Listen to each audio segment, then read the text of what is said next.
말씀 보겠습니다. 이사야서 61장 3절 말씀입니다. 함께 봉독합니다.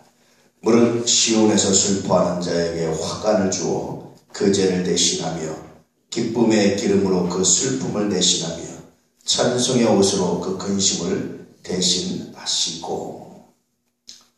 시온에서 슬퍼하는 자에게 하나님께서 위로하시는 그런 내용입니다.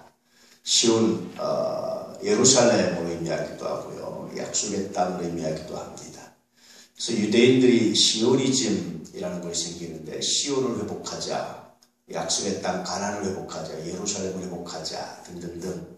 그래서 시온은 구약 성경에서 약속을 의미하고 하나님의 약속, 하나님의 땅, 하나님의 나라 등등등 이 모든 것들을 의미하는 것이 바로 시온이라는 말입니다. 왜 시온에서 슬퍼할까요? 왜 시온에서 그렇게 근심할까요? 왜 시온에서 그렇게 슬퍼할까요?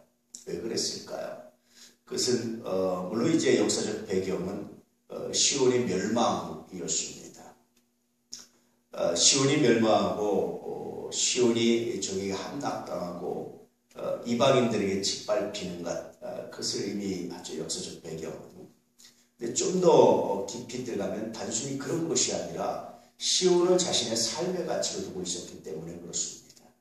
시온을 삶의 가치를 두고 있지 않으면 그게 뭐 망하든 말든 뭐 하든 별로 중요하지 않죠. 다른 나라로 이민 가면 되고 다르게 하면 되고 뭐 그러지요. 최근에 우리나라에도 중요한 변화가 뭐냐면 젊은이들이 이민을 가고 싶다는 거예요. 특히 교육 때문에. 저 북유럽 쪽으로 이제 핀란드라든지 뭐 이런 나라로 이민을 가고 싶다, 뭐 이런 생기들을 많이 하죠. 그래서 이런 사람들에게 국가를 위해서 헌신하고 희생하고 별 의미가 있겠습니까? 별 의미가 없습니다. 가치를 두지 않기 때문에 그래요. 교회도 마찬가지인데 그렇습니다.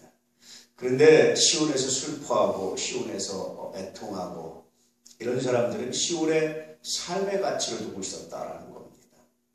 하나님의 뜻이기도 하고 동시에 자신의 삶의 가치가 그곳에 있었기 때문에 그곳의 황폐함, 그곳이 이방인에게 짓밟히는 것, 이것들이 슬프고 아프다라는 겁니다. 그래서 단순히 오늘 말씀은 그냥 슬퍼하고 아파하고 애통했기 때문이 아니라 자신의 삶의 가치를 지키기 위해서, 자신의 삶의 가치가 하나님이고 자신의 삶의 가치가 하나님의 이름이고 자신의 삶의 가치가 하나님의 나라인 사람, 이것들이 아프고 슬프고 그것들이 제대로 지켜내지 못했을 때, 그것들이 무너졌을 때 그 억장이 무너지는 듯한 그런 아픔, 이런 아픔을 갖고 있는 자가 복이 있다. 하나님 어떤 복을 주시느냐? 그것은 찬송을 주시고 화관을 주시고 기쁨을 주시고 은혜를 주신다라고 말씀하시죠. 하나님께 주시는 기쁨과 은혜와 찬송은 단순히 그냥 형이상학적이거나 관념적이거나 생각으로만 주시는 것이 아니라 실제로 시온을 회복시키셔서 하나님 이 복을 주신다라고 말씀하시고 있는 거예요. 그래서 여러분, 애통하는 자가 복이 있습니다. 자녀를 위해서도 애통하는 자, 나라를 위해서도 애통하는 자, 교회를 위해서 애통하는 자, 혹은 이웃의 아픔을 위해서 함께 울고 함께 애통하는 자가 복이 있다. 그 애통이 반드시 하나님께서 복으로 바꾸셔서 감사함으로, 찬송으로, 기쁨으로, 은혜로 회복시키시고 바꾸시는 그런 복이 있다라고 말씀하십니다. 반대로 말하면요, 어떤 사람이 복을 받느냐라는 겁니다. 그것은 애통할 줄 아는 자가 복을 받는다. 자신의 죄를 위해서도 아주 통렬하게 애통하는 사람은 복을 받습니다. 자신의 아픔을 위해서 통렬하게 애통하는 사람은 그런 사람이 복을 받습니다. 그런데 단지 그 문제가 싫어서 회피하고 떠나고 피해 다니고 그저 즐거움만 쫓아다니면 복이 없다라는 말과 또 동의어가 됩니다. 그래서 여러분, 문제와 아픔은 회피하는 사람은 복이 없어요.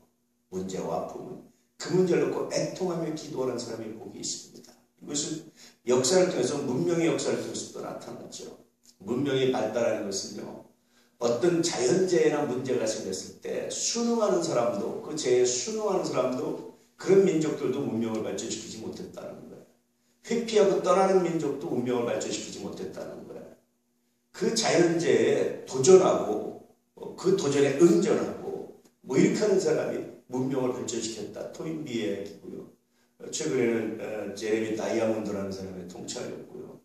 역사를 통찰해보면, 문명사를 통찰해보면 정확하게 드러난다는 거예요. 마치오는 애통이 그런 겁니다. 문제가 싫어서 회피하는 사람도 복을 받지 못합니다. 그냥 그 문제에 순응하며 아무렇지도 않게 그냥 살아가는 사람도 복을 받지 못해요. 그 문제에 애통하면서, 애통한다는 것은 저항한다는 겁니다.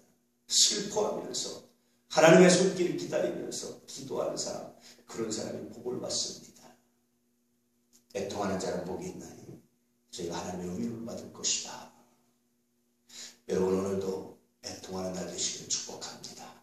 주일 성수를 못하는 분들에서 애통하십시오. 신앙에 약한 분들에서 정죄 대신에 애통하십시오. 말씀에 순종하지 못하는 분들을 위해서 정죄와 비난 대신에 애통할 수 있는 은혜가 있기를 축복합니다. 그런 사람이 복을 받습니다. 너는 너, 나는 나, 너는 너대로, 나는 나대로. 무슨 상황이 있다고 그래? 나는 예수 믿고 구원받고 너는 뭐 니대로 해.